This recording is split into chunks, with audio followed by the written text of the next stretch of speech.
ಓಂ ಶಾಂತಿ. ಇಂದಿನ ದಿನಾಂಕ 28/1/2026. ಪ್ರಾರ್ಥ ಮುರುಳಿ ಬಾಪ್ತಾದ ಮಧುಬನ. ಮಧುರ ಮಕ್ಕಳೇ, ನೀವು ಮಕ್ಕಳನ್ನು ವಿಶ್ವದ ಮಾಲೀಕರನ್ನಾಗಿ ಮಾಡಲು ಅತಿ ಪ್ರಿಯ ಶಿವತಂದೆಯು ಬಂದಿದ್ದಾರೆ. ನೀವು ಅವರ ಶ್ರೀಮತದಂತೆ ನಡೆಯಿರಿ. ಪ್ರಶ್ನೆ: ಮನುಷ್ಯರು ಪರಮಾತ್ಮನ ಬಗ್ಗೆ ಯಾವ ಎರಡು ಮಾತುಗಳನ್ನು ಒಂದು ಇನ್ನೊಂದಕ್ಕಿಂತ ಭಿನ್ನವಾಗಿ ಹೇಳುತ್ತಾರೆ? ಉತ್ತರ: ಒಂದು ಕಡೆ ಹೇಳುತ್ತಾರೆ ಪರಮಾತ್ಮನು ಅಖಂಡ ಜ್ಯೋತಿಯಾಗಿದ್ದಾರೆ ಮತ್ತು ಇನ್ನೊಂದು ಕಡೆ ಹೇಳುತ್ತಾರೆ ಅವರು ನಾಮರೂಪದಿಂದ ಭಿನ್ನವಾಗಿದ್ದಾರೆ ಎಂದು. ಇವೆರಡು ಮಾತುಗಳು ಒಂದು ಇನ್ನೊಂದಕ್ಕಿಂತ ಭಿನ್ನವಾಗಿ ಬಿಡುತ್ತವೆ. ಯಥಾರ್ಥ ರೂಪದಿಂದ ಅರಿತುಕೊಳ್ಳದಿರುವ ಕಾರಣವೇ ಪತಿತರಾಗುತ್ತಾ ಹೋಗುತ್ತಾರೆ. ಯಾವಾಗ ತಂದೆಯು ಬರುವರೋ ಆಗ ತಮ್ಮ ಸತ್ಯ ಪರಿಚಯವನ್ನು ಕೊಡುತ್ತಾರೆ.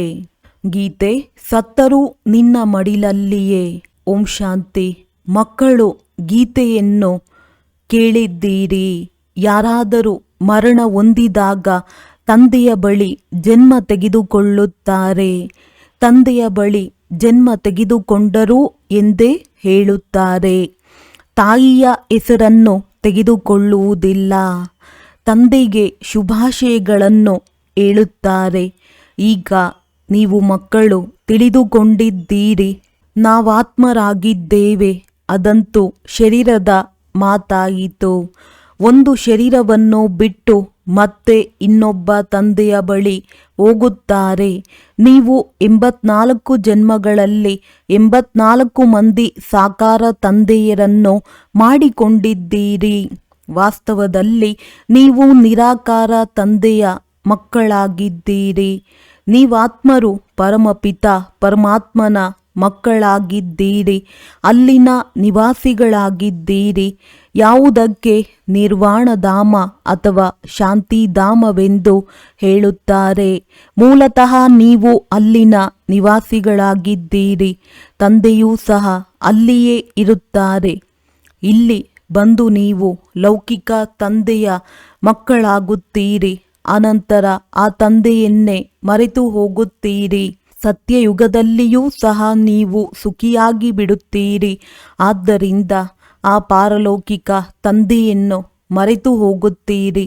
ಸುಖದಲ್ಲಿ ಆ ತಂದೆಯನ್ನು ಯಾರೂ ಸ್ಮರಣೆ ಮಾಡುವುದಿಲ್ಲ. ದುಃಖದಲ್ಲಿ ಸ್ಮರಣೆ ಮಾಡುತ್ತಾರೆ ಮತ್ತು ಆತ್ಮವೇ ನೆನಪು ಮಾಡುತ್ತದೆ. ಲೌಕಿಕ ತಂದೆಯನ್ನು ನೆನಪು ಮಾಡಿದಾಗ ಬುದ್ಧಿಯು ಶರೀರದ ಕಡೆ ಇರುತ್ತದೆ. ಈ ತಂದೆಯು ಬ್ರಹ್ಮ ಅವರನ್ನು ನೆನಪು ಮಾಡಿದಾಗ ಓ ಬಾಬಾ ಎಂದು ಹೇಳುತ್ತಾರೆ. ಇಬ್ಬರು ತಂದೆಯರೇ ಆಗಿದ್ದಾರೆ. ಸರಿಯಾದ ಶಬ್ದವು ಬಾಬಾ ಎಂದಾಗಿದೆ. ಅವರೂ ಸಹ ತಂದೆ, ಇವರೂ ತಂದೆಯಾಗಿದ್ದಾರೆ. ಆತ್ಮವೇ ಆ ಆತ್ಮಿಕ ತಂದೆಯನ್ನು ನೆನಪು ಮಾಡುತ್ತದೆ. ಆಗ ಬುದ್ಧಿಯು ಅಲ್ಲಿಗೆ ಹೊರಟು ಹೋಗುತ್ತದೆ. ಇದನ್ನು ತಂದೆಯು ಕುಳಿತು ಮಕ್ಕಳಿಗೆ ತಿಳಿಸಿಕೊಡುತ್ತಾರೆ. ಈಗ ನೀವು ಇದನ್ನು ತಿಳಿದುಕೊಂಡಿದ್ದೀರಿ. ತಂದೆಯು ಬಂದಿದ್ದಾರೆ, ನಮ್ಮನ್ನು ತನ್ನವರನ್ನಾಗಿ ಮಾಡಿಕೊಂಡಿದ್ದಾರೆ. ತಂದೆಯು ತಿಳಿಸುತ್ತಾರೆ, ಮೊಟ್ಟ ಮೊದಲು ನಾನು ನಿಮ್ಮನ್ನು ಸ್ವರ್ಗದಲ್ಲಿ ಕಳುಹಿಸಿದ್ದೆನು. ನೀವು ಬಹಳ ಬಹಳ ಸಾಹುಕಾರರಾಗಿದ್ದೀರಿ. ನಂತರ ಡ್ರಾಮಾ ಅನುಸಾರ 84 ಜನ್ಮಗಳನ್ನು ತೆಗೆದುಕೊಂಡು ನೀವೀಗ ದುಃಖಿಯಾಗಿದ್ದೀರಿ. ಈಗ ಡ್ರಾಮಾ ಅನುಸಾರ ಹಳೆಯ ಪ್ರಪಂಚವು ಸಮಾಪ್ತಿಯಾಗಬೇಕಾಗಿದೆ. ನೀವಾತ್ಮ ಮತ್ತು ಶರೀರರೂಪಿ ವಸ್ತ್ರವು ಸತೋಪ್ರಧಾನವಾಗಿತ್ತು. ನಂತರ ಆತ್ಮವು ಸತ್ಯಯುಗದಿಂದ ತ್ರೇತಾಯುಗಕ್ಕೆ ಬಂದಾಗ ಶರೀರವೂ ಸಹ ಬೆಳ್ಳಿಯ ಸಮಾನವಾಯಿತು. ನಂತರ ದ್ವಾಪರದಲ್ಲಿ ತಾಮ್ರದಂತಾಯಿತು. ಈಗಂತೂ ನೀವಾತ್ಮರು ಸಂಪೂರ್ಣ ಪತಿತರಾಗಿ ಬಿಟ್ಟಿದ್ದೀರಿ. ಆದ್ದರಿಂದ ಶರೀರವು ಪತಿತವಾಗಿದೆ. ಹೇಗೆ 14 ಕ್ಯಾರೆಟ್ನ ಚಿನ್ನವನ್ನು ಯಾರೂ ಇಷ್ಟಪಡುವುದಿಲ್ಲ, ಕಪ್ಪಾಗಿ ಬಿಡುತ್ತದೆ. ನೀವು ಸಹ ಈಗ ಕಪ್ಪು ಕಬ್ಬಿಣದ ಸಮಾನರಾಗಿ ಬಿಟ್ಟಿದ್ದೀರಿ. ಈಗ ಯಾವ ಆತ್ಮ ಮತ್ತು ಶರೀರ ಇಷ್ಟು ಕಪ್ಪಾಗಿದೆಯೋ ಅದು ಮತ್ತೆ ಹೇಗೆ ಸ್ವಚ್ಛವಾಗುವುದು? ಆತ್ಮವು ಪವಿತ್ರವಾದಾಗ ಶರೀರವು ಪವಿತ್ರವಾದದ್ದೇ ಸಿಗುವುದು. ಅಂದ ಮೇಲೆ ಅದು ಪವಿತ್ರ ಹೇಗಾಗುವುದು? ಗಂಗಾ ಸ್ನಾನ ಮಾಡುವುದರಿಂದ ಆಗುವುದೇ ಇಲ್ಲ. ಏ ಪತಿತ ಪಾವನ ಎಂದು ಕರೆಯುತ್ತಾರೆ. ಆತ್ಮವು ಈ ರೀತಿ ಹೇಳುತ್ತದೆ. ಏ ಬಾಬಾ ಎಂದು ಹೇಳಿದಾಗ ಬುದ್ಧಿಯು ಪಾರಲೌಕಿಕ ತಂದೆಯ ಕಡೆ ಹೊರಟು ಹೋಗುತ್ತದೆ. ನೋಡಿ, ಬಾಬಾ ಶಬ್ದವೇ ಎಷ್ಟು ಮಧುರವಾಗಿದೆ. ಭಾರತದಲ್ಲಿಯೇ ಬಾಬಾ ಬಾಬಾ ಎಂದು ಹೇಳುತ್ತಾರೆ. ನೀವೀಗ ಆತ್ಮಾಭಿಮಾನಿಯಾಗಿ ತಂದೆಯ ಮಕ್ಕಳಾಗಿದ್ದೀರಿ. ತಂದೆಯು ತಿಳಿಸುತ್ತಾರೆ, ನಾನು ನಿಮ್ಮನ್ನು ಸ್ವರ್ಗದಲ್ಲಿ ಕಳುಹಿಸಿದ್ದೆನು. ಹೊಸ ಶರೀರವನ್ನು ಧಾರಣೆ ಮಾಡಿದ್ದೀರಿ. ಮತ್ತೆ ನೀವೀಗ ಏನಾಗಿ ಬಿಟ್ಟಿದ್ದೀರಿ? ಈ ಮಾತುಗಳು ಯಾವಾಗಲೂ ಆಂತರ್ಯದಲ್ಲಿ ಸ್ಮರಣೆ ಮಾಡುತ್ತಿರಬೇಕು. ತಂದೆಯನ್ನು ನೆನಪು ಮಾಡಬೇಕು. ಏ ತಂದೆಯೇ, ನಾವಾತ್ಮರು ಪತಿತರಾಗಿ ಬಿಟ್ಟಿದ್ದೇವೆ. ಈಗ ತಾವು ಬಂದು ಪಾವನ ಮಾಡಿ ಎಂದು ನೆನಪು ಮಾಡುತ್ತಾರಲ್ಲವೇ? ಡ್ರಾಮಾದಲ್ಲಿಯೂ ಈ ಪಾತ್ರವಿದೆ, ಆದ್ದರಿಂದ ಕರೆಯುತ್ತಾರೆ. ಡ್ರಾಮಾ ಪ್ಲಾನ್ ಅನುಸಾರ ಹಳೆಯ ಪ್ರಪಂಚದಿಂದ ಯಾವಾಗ ಹೊಸ ಪ್ರಪಂಚವಾಗಬೇಕೋ ಆಗಲೇ ನಾನು ಬರುತ್ತೇನೆ. ಅಂದ ಮೇಲೆ ಅವಶ್ಯವಾಗಿ ಸಂಗಮದಲ್ಲಿಯೇ ಬರುತ್ತಾರಲ್ಲವೇ? ನೀವು ಮಕ್ಕಳಿಗೆ ನಿಶ್ಚಯವಿದೆ, ಅತಿ ಪ್ರಿಯ ತಂದೆಯಾಗಿದ್ದಾರೆ. ಮಧುರ, ಅತಿ ಮಧುರ, ಮಧುರಾತಿ ಮಧುರ ಎಂದು ಹೇಳುತ್ತಾರೆ. ಅಂದ ಮೇಲೆ ಈಗ ಮಧುರ ಯಾರು? ಲೌಕಿಕ ಸಂಬಂಧದಲ್ಲಿ ಮೊದಲು ತಂದೆಯಾಗಿದ್ದಾರೆ. ಯಾರು ಜನ್ಮ ಕೊಡುತ್ತಾರೆ? ನಂತರ ಶಿಕ್ಷಕರು. ಅವರು ಒಳ್ಳೆಯವರಿರುತ್ತಾರೆ. ಅವರಿಂದ ಓದಿ ಪದವಿಯನ್ನು ಪಡೆಯುತ್ತೀರಿ. ಜ್ಞಾನವು ಆದಾಯದ ಮೂಲವೆಂದು ಹೇಳಲಾಗುತ್ತದೆ. ಜ್ಞಾನವು ತಿಳುವಳಿಕೆಯಾಗಿದೆ, ಯೋಗವು ನೆನಪಾಗಿದೆ. ಅಂದಾಗ ಬೇಹದ್ದಿನ ತಂದೆಯು ಯಾರು ನಿಮ್ಮನ್ನು ಸ್ವರ್ಗದ ಮಾಲೀಕರನ್ನಾಗಿ ಮಾಡಿದ್ದರೋ ಅವರನ್ನು ನೀವೀಗ ಮರೆತು ಬಿಟ್ಟಿದ್ದೀರಿ. ಶಿವ ತಂದೆಯು ಹೇಗೆ ಬಂದರು ಎಂಬುದು ಯಾರಿಗೂ ತಿಳಿದಿಲ್ಲ.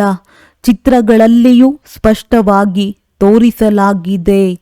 ಶಿವ ತಂದೆಯು ಬ್ರಹ್ಮರವರ ಮೂಲಕ ಸ್ಥಾಪನೆ ಮಾಡಿಸುತ್ತಾರೆ. ರಾಜಯೋಗವನ್ನು ಕೃಷ್ಣನು ಹೇಗೆ ಕಲಿಸುವನು? ರಾಜಯೋಗವನ್ನು ಕಲಿಸುವುದೇ ಸತ್ಯಯುಗಕ್ಕಾಗಿ. ಅಂದ ಮೇಲೆ ಅವಶ್ಯವಾಗಿ ಸಂಗಮಯುಗದಲ್ಲಿ ತಂದೆಯೇ ಕಲಿಸಿರಬೇಕು. ಸತ್ಯಯುಗದ ಸ್ಥಾಪನೆ ಮಾಡುವವರು ತಂದೆಯಾಗಿದ್ದಾರೆ. ಶಿವ ತಂದೆಯು ಇವರ ಮೂಲಕ ಮಾಡಿಸುತ್ತಾರೆ. ಮಾಡಿಸುವವರಲ್ಲವೇ? ಮನುಷ್ಯರಂತೂ ತ್ರಿಮೂರ್ತಿ ಬ್ರಹ್ಮನೆಂದು ಹೇಳಿಬಿಡುತ್ತಾರೆ. ಆದರೆ ಶ್ರೇಷ್ಠಾತಿ ಶ್ರೇಷ್ಠನು ಶಿವನಲ್ಲವೇ? ಪುನರಾವರ್ತನೆಯಾಗುತ್ತಿರುತ್ತದೆ.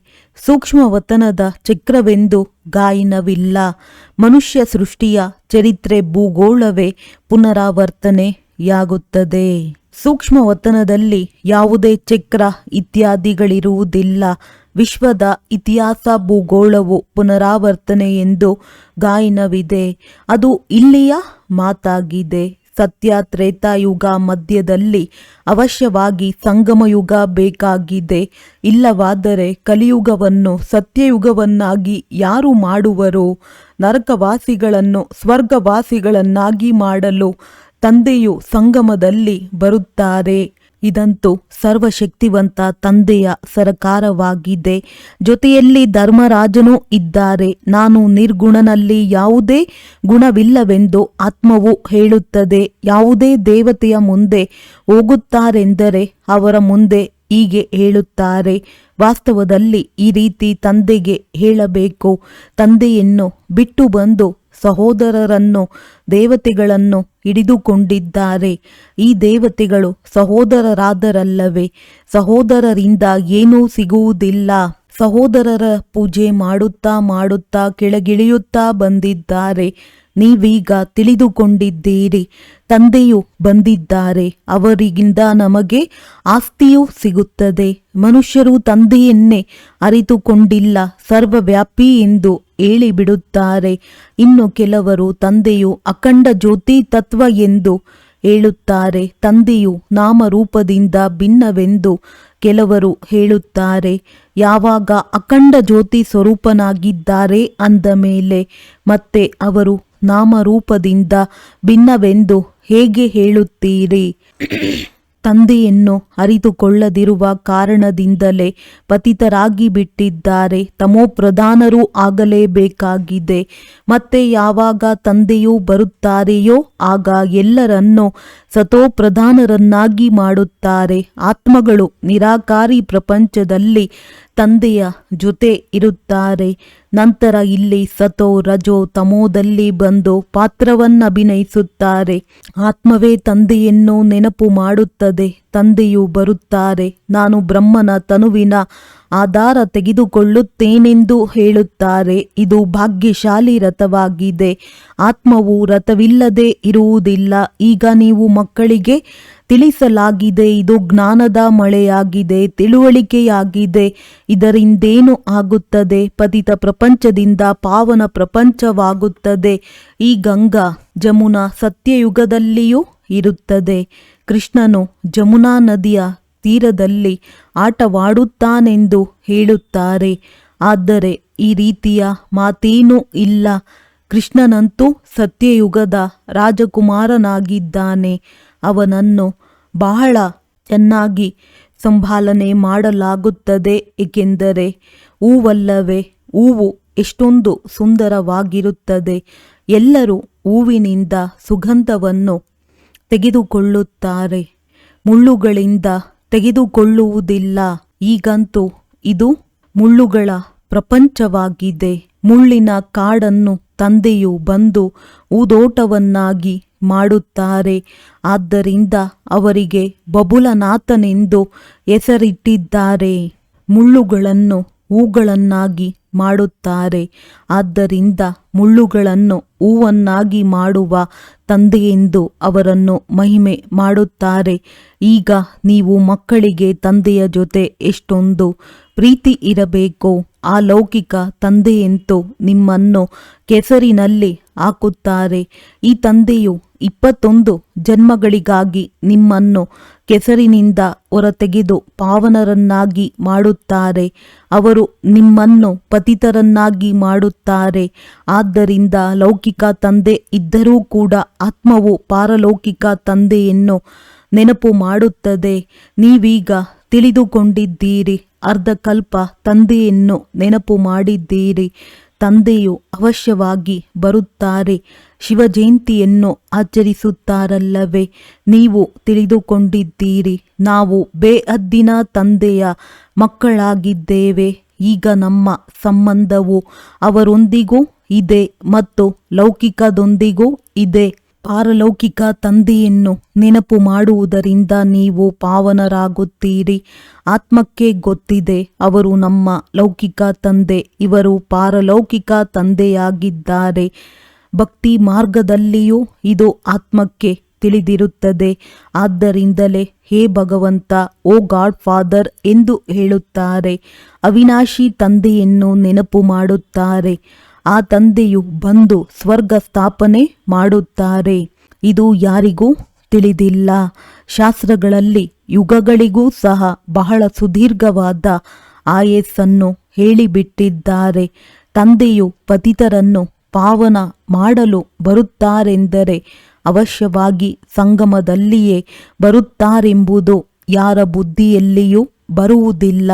ಕಲ್ಪದ ಆಯಸ್ಸನ್ನು ಲಕ್ಷಾಂತರ ವರ್ಷಗಳೆಂದು ಬರೆದು ಮನುಷ್ಯರನ್ನು ಪೂರ್ಣ ಘೋರ ಅಂಧಕಾರದಲ್ಲಿ ಹಾಕಿಬಿಟ್ಟಿದ್ದಾರೆ. ತಂದೆಯನ್ನು ಪಡೆಯುವುದಕ್ಕಾಗಿ ಅಲೆದಾಡುತ್ತಿರುತ್ತಾರೆ. ಯಾರು ಬಹಳ ಶಕ್ತಿ ಮಾಡುವರೋ ಅವರಿಗೆ ಭಗವಂತ ಸಿಗುವರೆಂದು ಹೇಳುತ್ತಾರೆ. ಎಲ್ಲರಿಗಿಂತ ಹೆಚ್ಚು ಭಕ್ತಿ ಮಾಡುವವರಿಗೆ ಅವಶ್ಯವಾಗಿ ಮೊದಲು ಸಿಗಬೇಕು. ತಂದೆಯು ಲೆಕ್ಕವನ್ನೂ ಸಹ ತಿಳಿಸಿದ್ದಾರೆ. ಎಲ್ಲರಿಗಿಂತ ಮೊದಲು ನೀವೇ ಭಕ್ತಿ ಮಾಡುತ್ತೀರಿ. ಅಂದ ಮೇಲೆ ನಿಮಗೆ ಮೊಟ್ಟ ಮೊದಲು ಭಗವಂತನ ಮೂಲಕ ಜ್ಞಾನ ಸಿಗಬೇಕು.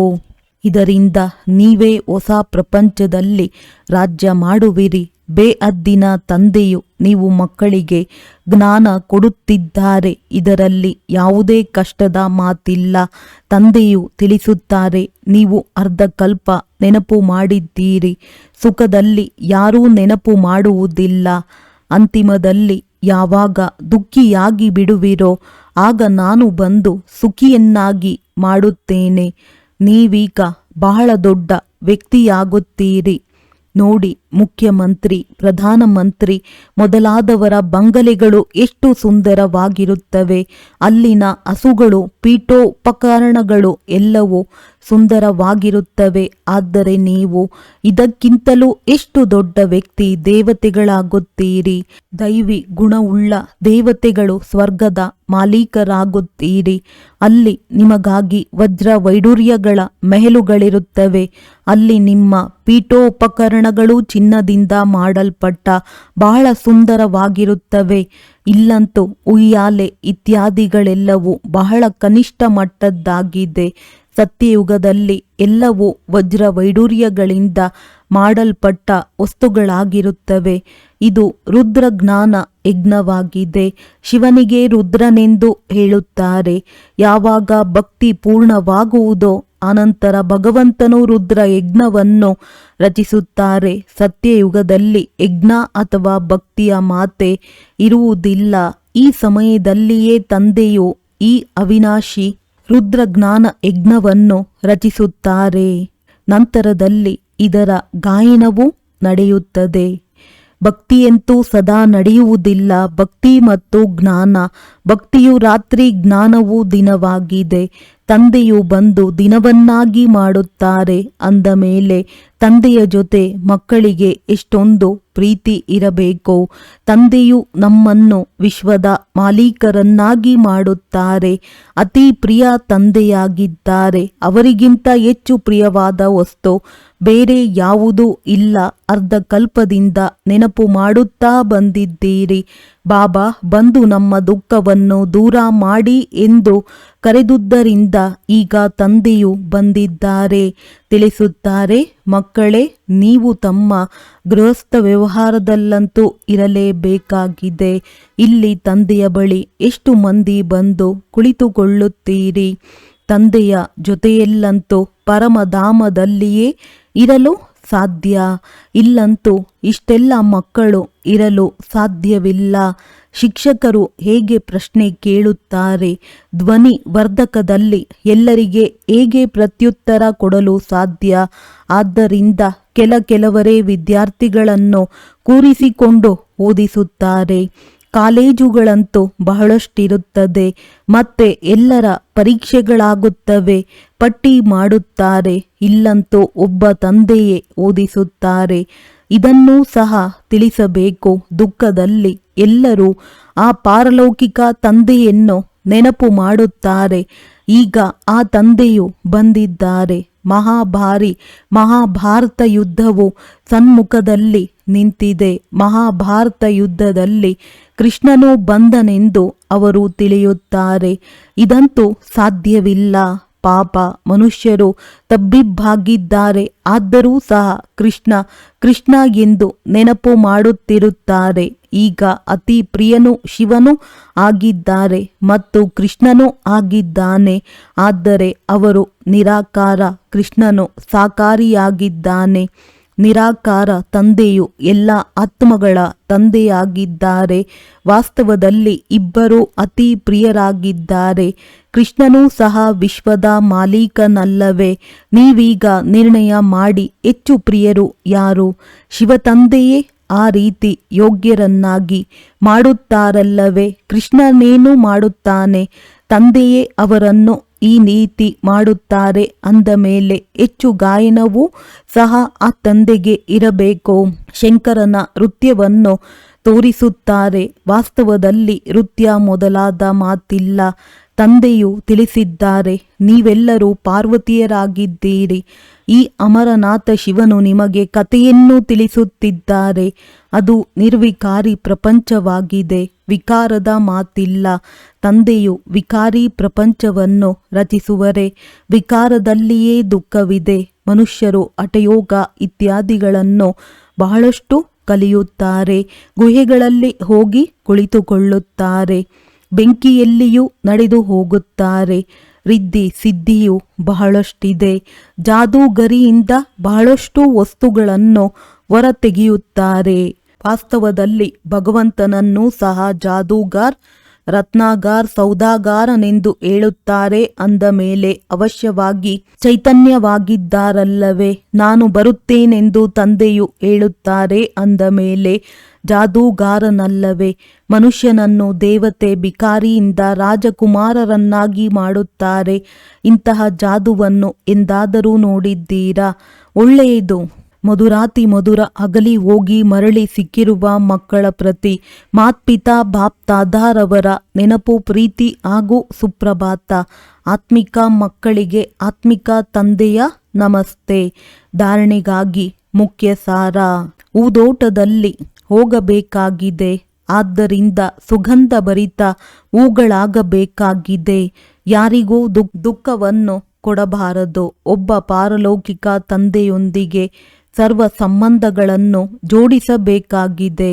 ಶಿವತಂದೆಯು ಪ್ರಿಯಾತಿ ಪ್ರಿಯನಾಗಿದ್ದಾರೆ. ಅವರೊಬ್ಬರನ್ನೇ ಪ್ರೀತಿ ಮಾಡಬೇಕಾಗಿದೆ. ಸುಖದಾತ ತಂದೆಯನ್ನು ನೆನಪು ಮಾಡಬೇಕಾಗಿದೆ. ವರದಾನ: ಯಾರಲ್ಲಿಯೂ ಕೊರತೆ ಬಲಹೀನತೆಗಳನ್ನು ನೋಡದೆಯೇ ತಮ್ಮ ಗುಣ ಅಥವಾ ಶಕ್ತಿಗಳ ಸಹಯೋಗವನ್ನು ಕೊಡುವಂತಹ ಮಾಸ್ಟರ್ ದಾತಾ ಭವ. ಸರ್ವ ಆತ್ಮರು ನಮ್ಮ ಸಮಾನ ಆಸ್ತಿಯ ಅಧಿಕಾರಿಯಾಗಿ ಬಿಡಲಿ. ಹೀಗೆ ಯಾರು ಸದಾ ಇದೇ ಆತ್ಮಿಕ ಭಾವನೆಯಲ್ಲಿ ಇರುತ್ತಾರೆಯೋ ಅವರೇ ಮಾಸ್ಟರ್ ದಾತಾ ಆಗಿದ್ದಾರೆ. ಅಂಥವರು ಯಾರಲ್ಲಿಯೂ ಕೊರತೆ ಬಲಹೀನತೆಗಳನ್ನು ನೋಡದೆ ಸ್ವಯಂ ಧಾರಣೆ ಮಾಡಿಕೊಂಡಿರುವ ಗುಣಗಳ ಶಕ್ತಿಗಳ ಸಹಯೋಗವನ್ನು ಕೊಡುತ್ತಾರೆ. ಇವರಿರುವುದೇ ಹೀಗೆ ಎಂಬ ಭಾವನೆಗೆ ಬದಲು ಇವರನ್ನು ನಾನು ತಂದೆಯ ಸಮಾನ ಮಾಡೋಣವೆಂಬ ಶುಭ ಭಾವನೆ ಇರಲಿ. ಜೊತೆಗೆ ಈ ಶ್ರೇಷ್ಠ ಕಾಮನೆಯೇ ಇರಲಿ. ಈ ಎಲ್ಲ ಆತ್ಮರು ಬಡವ, ದುಃಖಿ, ಅಶಾಂತತೆಯಿಂದ ಸದಾ ಶಾಂತ, ಸುಖ ರೂಪದವರಾಗಿ ಸಂಪನ್ನರಾಗಿ ಬಿಡಲಿ. ಹೀಗಿದ್ದಾಗಲೇ ಮಾಸ್ಟರ್ ದಾತಾ ಎಂದು ಹೇಳಲಾಗುತ್ತದೆ. ಸ್ಲೋಗನ್: ಮನ್ಸ ವಾಚ ಕರ್ಮಣ ಸೇವೆಯನ್ನು ಮಾಡುವವರೇ ನಿರಂತರ ಸೇವಾದಾರಿ ಆಗಿದ್ದಾರೆ. ಅವರ ಪ್ರತಿ ಶ್ವಾಸದಲ್ಲಿ ಸೇವೆಯು ಸಮಾವೇಶವಾಗಿರುತ್ತದೆ. ಅವ್ಯಕ್ತ ಸೂಚನೆಗಳು: ಈ ಅವ್ಯಕ್ತ ಮಾಸದಲ್ಲಿ ಬಂಧನ ಮುಕ್ತರಾಗಿ ಜೀವನ್ಮುಕ್ತ ಸ್ಥಿತಿಯ ಅನುಭವ ಮಾಡಿರಿ. ಮೊದಲು ನಿಮ್ಮ ದೇಹದಿಂದ, ದೇಹದ ಸಂಬಂಧಗಳಿಂದ, ಹಳೆಯ ಜಗತ್ತಿನ ಸ್ಮೃತಿಯಿಂದ ಮುಕ್ತರಾಗಿರಿ. ಈ ಮುಕ್ತಿಯ ಸ್ಥಿತಿಯನ್ನು ಅನುಭವಿಸಿದಾಗ ಸ್ವತಃ ಜೀವನ್ಮುಕ್ತಿಯ ಅನುಭವ ದೊರೆಯುತ್ತದೆ. ಆದ್ದರಿಂದ ಪರಿಶೀಲನೆ ಮಾಡಿರಿ. ಜೀವನದಲ್ಲಿ ಇದ್ದರೂ ದೇಹದ ಸಂಬಂಧ ಮತ್ತು ಹಳೆಯ ಪ್ರಪಂಚದ ಆಕರ್ಷಣೆಯಿಂದ ಎಷ್ಟು ಮಟ್ಟಿಗೆ ಮುಕ್ತರಾಗಿದ್ದೀರಿ? ಒಳ್ಳೆಯದು. ಓಂ ಶಾಂತಿ.